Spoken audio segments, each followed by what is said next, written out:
Please subscribe our channel Quest India and press bell icon for all notification। नमस्कार, मैं हूं doctor Dalbir Singh और आप देख रहे हैं YouTube चैनल क्वेस्ट इंडिया। आज का जो वीडियो हमारे सामने है वो है यूजीसी नेट की इंपॉर्टेंट इंफॉर्मेशन के बारे में।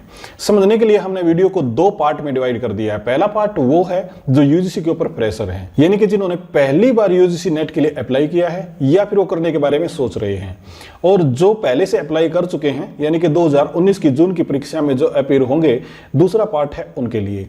यदि आप और भी ज्यादा इंफॉर्मेशन समझना चाहते हैं और यूजीसी के बारे में बेहतर तरीके से आप जानना चाहते हैं तो आप वीडियो को शुरू से आखिर तक देखिएगा। और यदि आप यूजीसी के बारे में बहुत कुछ जानते हैं, सिर्फ आपको इंपॉर्टेंट इंफॉर्मेशन ही चाहिए, तो आप आधे पार्ट को स्किप कर दीजिएगा, यानी कि 5 मिनट से आगे के पार्ट को आप देख सकते हैं। तो चलिए यूजीसी के इंपॉर्टेंट इंफॉर्मेशन को जान लेते हैं, बने रहिएगा हमारे साथ।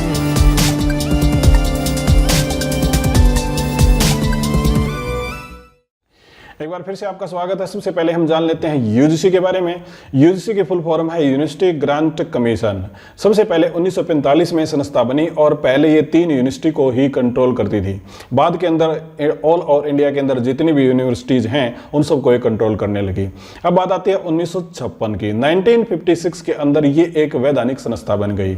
उसके बाद में बात आती है 1994 और 95 के 1994 और 1995 में। उस समय पे क्या हुआ, यूजीसी ने अपनी पावर को डिसेंट्रलाइज कर दिया और इसने 6 रीजनल सेंटर स्थापित कर दिए। और ये रीजनल सेंटर कौन से हैं? सबसे पहले बात करते हैं भोपाल की, दूसरा रीजनल सेंटर बना पुणे के अंदर और तीसरा रीजनल सेंटर बना बेंगलोर के अंदर।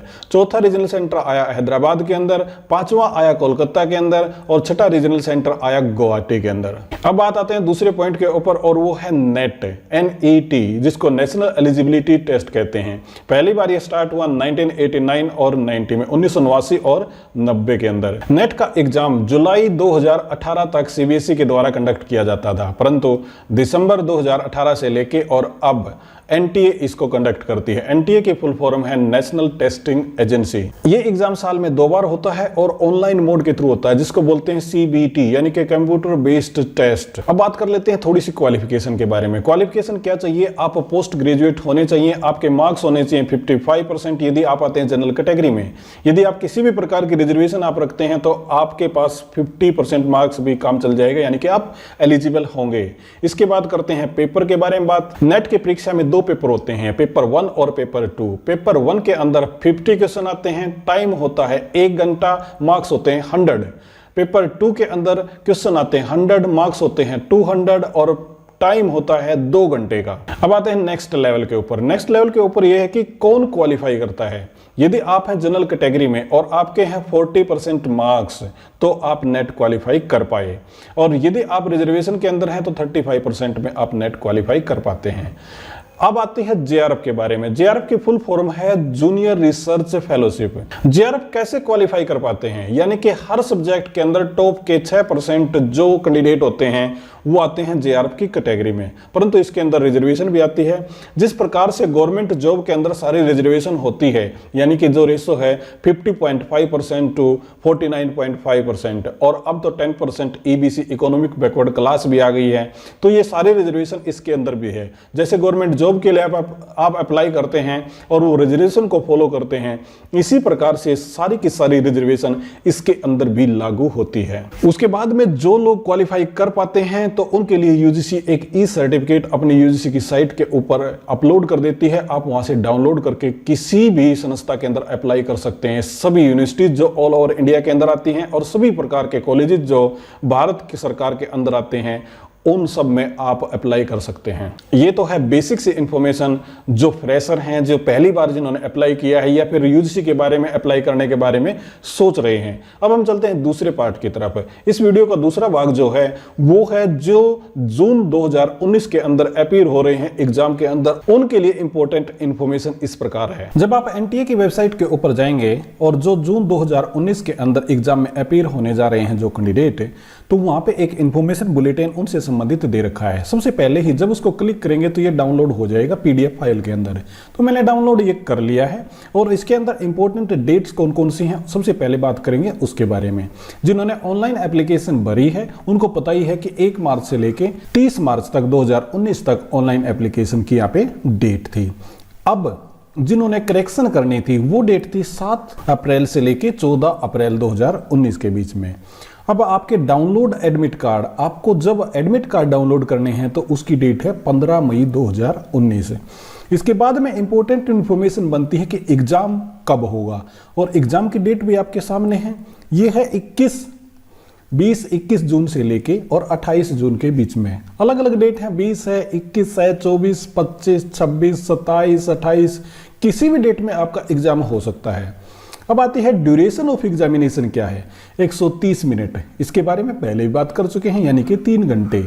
पहले पेपर के लिए टाइम कितना होगा, 1 घंटा। दूसरे पेपर के लिए टाइम होगा 2 घंटे। Timing of the examination 2 shift में पेपर होगा, और पहली शिफ्ट 9:30 बजे से लेके 12:30 बजे तक है, और दूसरी जो शिफ्ट है वो 2:30 बजे से शुरू होगी और 5:30 बजे तक है। अब आप ये निश्चित ना मान के चलें कि आपका मॉर्निंग शिफ्ट में ही आएगा या फिर इवनिंग शिफ्ट में ही आएगा। आपका पेपर होना है एक ही शिफ्ट में, और क्योंकि दोनों पेपर के अंदर बीच के अंदर कोई भी ब्रेक है नहीं, तो हो सकता है आपका पहली शिफ्ट में आए या हो सकता है आपका दूसरी शिफ्ट में भी आए। फिर है डिक्लेरेशन ऑफ द रिजल्ट।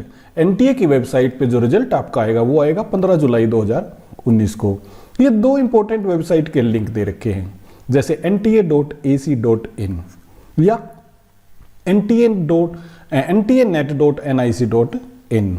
अब करते हैं नीचे थोड़ा सा स्क्रॉल, और जो हमारे लिए इंपॉर्टेंट इंफॉर्मेशन वो मैंने पहले ही हाईलाइट करके रख दी है, ताकि हमें बाद में हमारा टाइम ज़्यादा ना कंज्यूम हो और ज़्यादा लंबी वीडियो ना बने, क्योंकि ज़्यादा लंबी वीडियो के अंदर इंटरेस्ट खत्म हो जाता है। इसलिए मैंने इंपॉर्टेंट इंफॉर्मेशन पहले ही हाईलाइट करके रखी हुई है।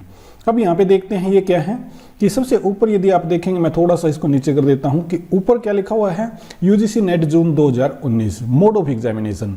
Examination shall be conduct on CBT, जिसको कंप्यूटर बेस्ड टेस्ट कहते हैं। पैटर्न क्या होगा, test will be consist of 2 paper, 2 paper होंगे। Both of the paper will be consist of objective type, दोनों पेपर ऑब्जेक्टिव टाइप होंगे, और किसी भी दोनों पेपर के बीच में किसी भी प्रकार का कोई ब्रेक नहीं होगा। और अब बात करते हैं पेपर 1 की। पेपर 1 में क्या है, मार्क्स होंगे 100, क्वेश्चन होंगे 50, और जैसे टोटल ड्यूरेशन यहाँ पे दिखाई रखी है कि 3 घंटे without any break. All the questions will be compulsory, सारे क्वेश्चन होंगे कंपलसरी। और उसके बाद नीचे क्या दे रखा है, ये आप देखेंगे तो पेपर नंबर 2, और इसके मार्क्स कितने हैं, 200। क्वेश्चन है आपके 100। कहने का मतलब क्या है, हर एक क्वेश्चन 2 नंबर का है। This will be based on the subject. हाँ, ये बहुत इंपॉर्टेंट है। यहाँ पे जो पहला पेपर आपका होगा वो किस पे होगा, teaching research aptitude of the candidate. It will be primarily design to the test reasoning, यानी कि रीजनिंग में आएगा, टीचिंग एबिलिटी, कंप्रिहेंसिव और डाइवर्जेंट थिंकिंग और जनरल अवेयरनेस, ये आएगा पहले पेपर में। दूसरे पेपर में आपका आएगा प्योर सब्जेक्ट। नीचे क्या लिखा हुआ है, for each correct response the candidate will get 2 marks. सही उत्तर के आपको 2 नंबर मिलेंगे। किसी भी प्रकार की नेगेटिव मार्किंग है ही नहीं, तो ये चिंता करने की जरूरत है नहीं। No marks will be given to unanswered. ये तो ठीक बात है कि जो आप आंसर देंगे नहीं तो उसका मार्क्स कौन देगा भाई, ये तो कोई नहीं देने वाला।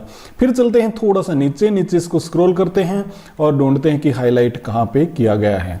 अब आ गए हम यहाँ पे schedule of the examination, timing of the examination. ये शायद रिपीट भी हो गया है, ये तो है डेट, और ये है फर्स्ट शिफ्ट जो बात कर चुके हैं। ये है सेकेंड शिफ्ट, 3 घंटे बिना ब्रेक के, ये भी दोबारा हो गया। हाँ, यहाँ पे इंपॉर्टेंट है entry into the examination centre.